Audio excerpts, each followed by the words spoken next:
Hey, Richard, try to crank that thing. I got nothing. Try one more time.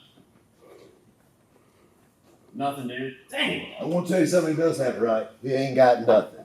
You can't fix a damn Ford, son. Well, I'm trying my best. I'll tell you the best way to fix it. Back away. Richard, I guess I'll just give you a ride.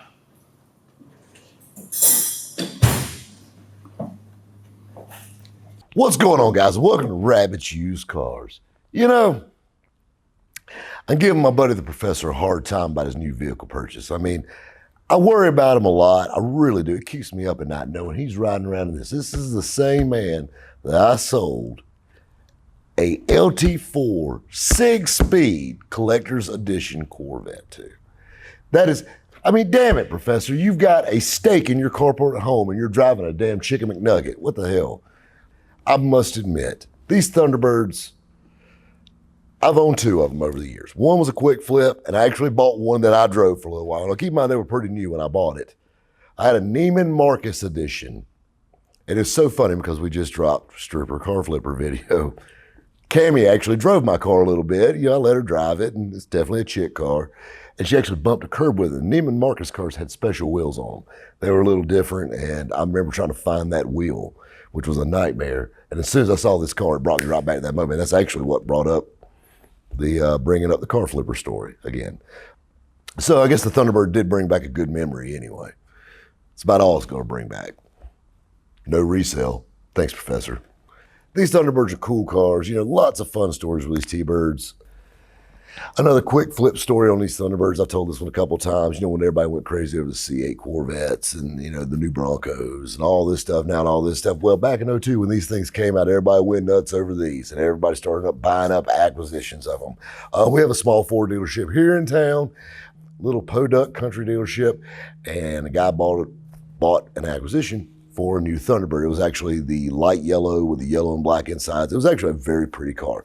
He had strict instructions to the dealership when it came in that he didn't want it, you know, to be gone through. He didn't want it to be having any of the letters off the windshield, leave the plastic on the seats, don't put the center caps in it, don't put the radio antenna on it.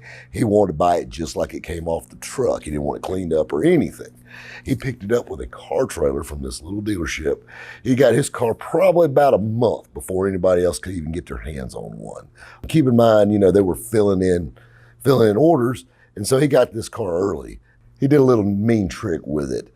This guy owned a masonry company, and he needed some new work trucks. So what did he do? He went right to the local Chevrolet dealership, who was dead across the street from the Ford dealership, with this brand new T-Bird on a trailer. Now, keep in mind, he comes rolling up to the Chevrolet dealership.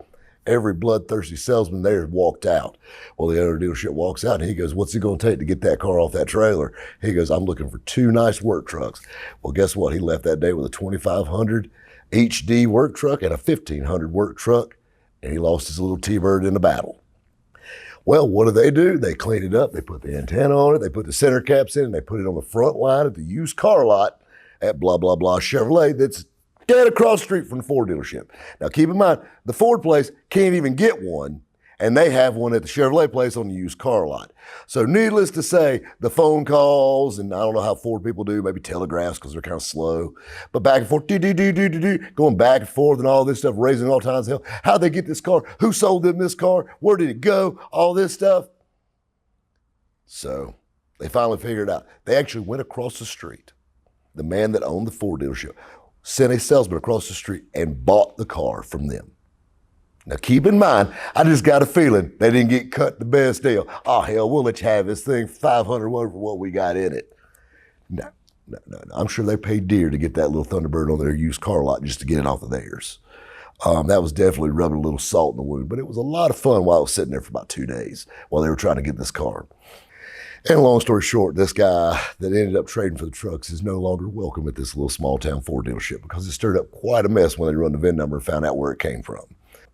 So that's always a funny story, a local story that's always been fun with these cars. Like I said, I had my Neiman Marcus edition, silver, black top, black insides, had like a brushed wheel on it versus the chrome. That was a neat car. These cars, I think Ford really missed the mark with them. Looks wise, I liked it. I liked this look. It was real, you know, you got to keep in mind, these were the days, the PT Cruiser and all that stuff. And, you know, the real soft retro look was coming back. Also you got the SSR, came out about the same time on the Chevrolet side. And these cars, I like the idea that they went with it. It's a good driving car. The only thing I don't like about them is this car is virtually a Jaguar S-Type in every sense, a rebodied S-Type. And this is back when Ford and Jag were in the sheets together. And it's a great car. And I'm not knocking Jaguar dependability because everybody knows they're great cars. But I would have went a little different with a T-Bird. Could you imagine this car? Think about it. What, 02? This car had a 4.6 4 cam in it, like a Mark 8 setup. You'd had a hell of a hot rod then. That's the thing where I think they've always dropped the ball on the T-Bird. Really, I think about it. The only really fast T-Bird that was ever made, you got to think about it. The Baby Birds, 5, 6, 7, they actually had a few that had McCullough superchargers on them. And those were kind of neat at the time. They were kind of fast. And then 40 years later, 30 years later, they came out with the turbo coupes. And those cars were cool, supercharged, same setup basically as the SVO Mustang, just a neat setup. Those cars, and they're still very popular with the 2.3 turbo crowd. I'm not the biggest. I had a guy ask me today about Buicks, about Grand Nationals and Cyclone trucks and stuff. I'm not a big turbo, small displacement, big turbo fan. They're cool and I can see why people like them, but it's just kind of not my thing. Imagine if they put a cool V8, like a good big V8, a Ford V8, not a Jag one, in a car like this. I think these cars would have stuck around a little longer. They do ride good, and they're a fun car to drive. They're a comfortable car. It's not a sports car, it's a touring car. And that's kind of like the Thunderbird when it came out. Think about it. It came out with a V8, the 292 in it, but it wasn't a powerhouse. It was a cruiser. You had a lot of chicks driving them, just like you had a lot of chicks driving these. The only downside to a car like this, and I'm scared the Bronco's going to suffer the same demise that's coming out with Ford, is two-door cars have become a thing of the past. Everybody wants that SUV, and everybody wants that four-door car. You say, well, rabbit, the Bronco's an SUV, yeah, but they're offering a two-door model, and I'll be honest with you, that's the only one that looks good. I just got a feeling they're not going to be able to sell enough of the two-door models just because people buy them for use that I don't see that sticking around long. I don't see them selling well. And I like the two-door models. I really do. And for me, I ain't got no rugrats. I can do this. I can handle a two-door car, although I also drive a full-size crew cab truck. So when Matt the camera guy needs to take a nap, he's got it. I'm just scared that the two-door thing's not going to do well. You're already starting to see the two-door Jeeps going away. Four-door Jeeps are replacing them. They still make them. And then, of course, they got the Gladiator and all that stuff. Everything's going four-door, bigger. We need to haul more people. Why do we need all this room? So I think the sport coupe and the cool little convertibles are going to get saved for, Camaros, Mustangs, and Corvettes. And I really see that market dying down, especially in new cars. I think, maybe a limited production something, but there again, you got to think about tooling to make something like this. Another really cool story. So when I got the Neiman Marcus T-Bird, I actually had a buddy of mine who is a Ford T-Bird connoisseur. He has a turbo coupe, and like Bill Elliott pictures back when he raced a T-Bird, T-Bird Bill Elliott, first car in 200 mile an hour in NASCAR. Something really interesting. When they were designing this car, they had Ford engineers, and they brought 5, 6, and 7 T-Birds. So 55, 56, and 57 T-Birds. And they parked them at Ford, and they had the engineers wash the cars. So when you think about it, you had guys that are brains. These guys are just Detroit geniuses. And they designed, and they took and put their hands on this car, and they washed. And when you look at this car, you can catch a lot of little lines on it that you would only know it had if you were washing a car or washing. I've washed a Baby Bird and I've washed T-Birds like this. That's kind of a neat look and a kind of a neat way for them to experience the car. They didn't drive it so much or look at pictures of it. They actually put their hands on it and washed this car.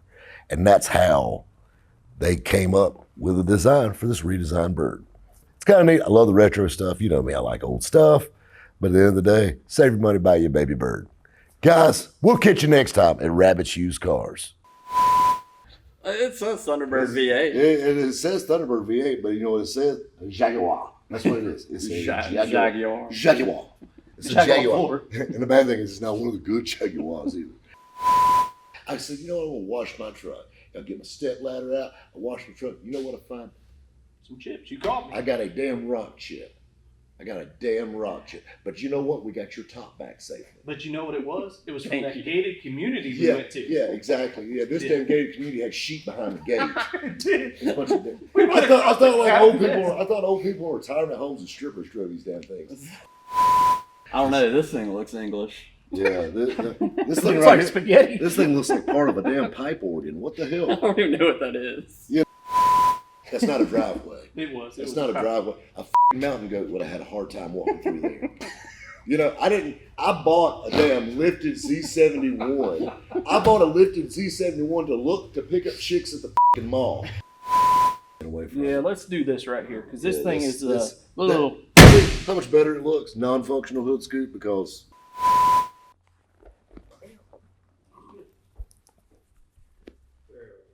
And I'm sweating like a whore.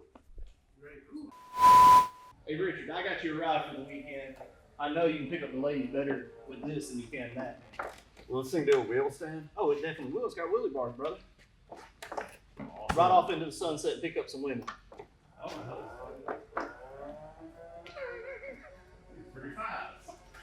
Oh, would you want to turn it over?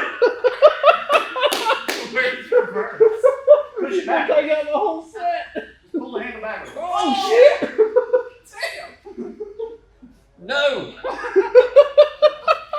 I'm done with this thing.